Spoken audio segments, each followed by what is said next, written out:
சட்டை மாறன் பாத்தீங்கன்னா பிரபல திரை விமர்சகராய் இருக்காரு. அவரது ஒவ்வொரு விமர்சனமும் கேலியும் கிண்டலும் நிறைந்திருக்கும்.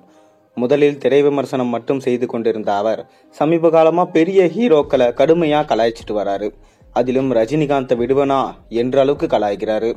இந்த சூழல்ல ரஜினிகாந்தை மீண்டும் தனது ட்விட்டர் பக்கத்துல கலாய்த்து போஸ்ட் போட்டிருக்காரு நம்ம ப்ளூ சட்டை மாறன். அது ரஜினி ரசிகர்களிடையே கோபத்தை ஏற்படுத்தி இருக்கு. அதாவது யூடியூப் சேனல்கள் பெருகிவிட்ட காலம் இது. பலரும் அதனை வச்சு தங்களது திறமைகளை தொடர்ந்து நிரூபிச்சு கொண்டே உயர்ந்து கொண்டு செல்றாங்க. அப்படிப்பட்டவர்கள ப்ளூ சட்டை மாறனும் ஒருவர். தனது யூடியூப் சேனலில் திரை விமர்சகரா பயணத்தை தொடங்கினாரு. ஆரம்பத்துல அவரது இயல்பான பேச்சு, உடல் மொழி, செய்யும் கிண்டல் என பலரும் ப்ளூ சட்டை மாறன் ரசிகர்களா மாறினாங்க. அடுத்த கட்டமா அவரது விமர்சனத்தை கேட்டுவிட்டு படம் பார்க்க செல்ல தொடங்கினாங்க. அதை தொடர்ந்து பாத்தீங்கன்னா ஒரு கட்டத்துல ப்ளூ சட்டை மாறன் சில விமர்சனங்களையும் சந்திக்க ஆரம்பிச்சாரு. அதாவது சகட்டு மேனிக்கு கிண்டல் செய்து கொண்டிருந்த அவர் காலம் போக போக உருவகேலியையும் செய்ய ஆரம்பிச்சாரு. வலிமை படத்தின் போது அஜித்தை உருவகேலி செய்த அவர் அடுத்ததா ஜாஃபர் என்பவரையும் உருவகேலி செய்திருந்தாரு. இது அவருக்கு பெரும் கண்டனங்களை பெற்று தந்தது. இது போன்று பேசுவதை மாறன் நிறுத்தி கொள்ள வேண்டும் என்று வலியுறுத்தினாங்க எல்லாருமே. மேலும் நிறைய வலியுறுத்தல்கள் பெருகுச்சு. முக்கியமா எல்லா படங்களிலும் சகட்டு மேனிக்கு ஓட்டுறாரே, இவர் ஒரு படம் எடுப்பாரா என்று ரசிகர்கள் கேட்க தொடங்கினாங்க. அதனை அடுத்து ஆன்டி இண்டியன் என்ற படத்தை இயக்கியிருந்தாரு. ஆனா அந்த படம் படுதோல்வியை சந்திச்சது.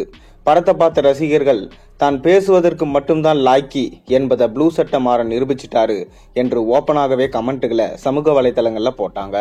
அதே போல கடந்த வருடம் ரஜினிகாந்த் ரசிகர்களுக்கும் விஜய் ரசிகர்களுக்கும் சோசியல் மீடியாவில் தொடர்ந்து மோதல்கள் ஏற்பட்டு வந்தது.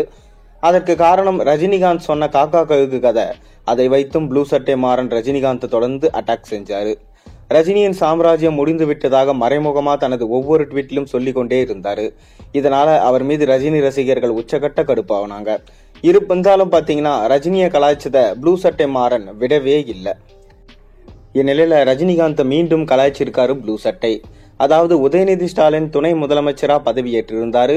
அவருக்கு திரையுலக பிரபலங்கள் பலரும் வாழ்த்து தெரிவிச்சிருந்தாங்க. அந்த வகையில ரஜினிகாந்தும் உதயநிதியை தொலைபேசி வாயில தொடர்பு கொண்டு வாழ்த்தின தெரிவிச்சாரு. அதனை குறிப்பிட்டு ப்ளூ சட்டை மாறன் தனது ட்விட்டர் பக்கத்துல விஜய் ஜெயிச்சாலும் தொலைபேசி மூலமா தான் வாழ்த்துவீங்களோ, அவருக்கு அது கூட கிடையாது, வாழ்த்துக்கள்னு ஒரே ஒரு வார்த்தையில ஜிமெயில் அனுப்புவேன், அவ்வளவுதான் என்று ரஜினி சொல்வது போல ட்வீட் செஞ்சிருக்காரு. இது இப்போது ரொம்பவே ட்ரெண்ட் ஆயிருக்கு. மேலும் முன்னதா ரஜினிகாந்த் முதல்ல அரசியலுக்கு வருவதா இருந்தது. ஆனா அவர் வரவில்லை. அதே சமயம் அரசியலுக்கு வருவாரா என்று எதிர்பார்க்கப்பட்ட விஜய் தமிழக வெற்றி கழகம் என்ற கட்சியை தொடங்கியிருக்காரு. அவரது கட்சி 2026 சட்டப்பேரவை தேர்தல்ல போட்டியிட போவது என சொல்லியிருக்காங்க.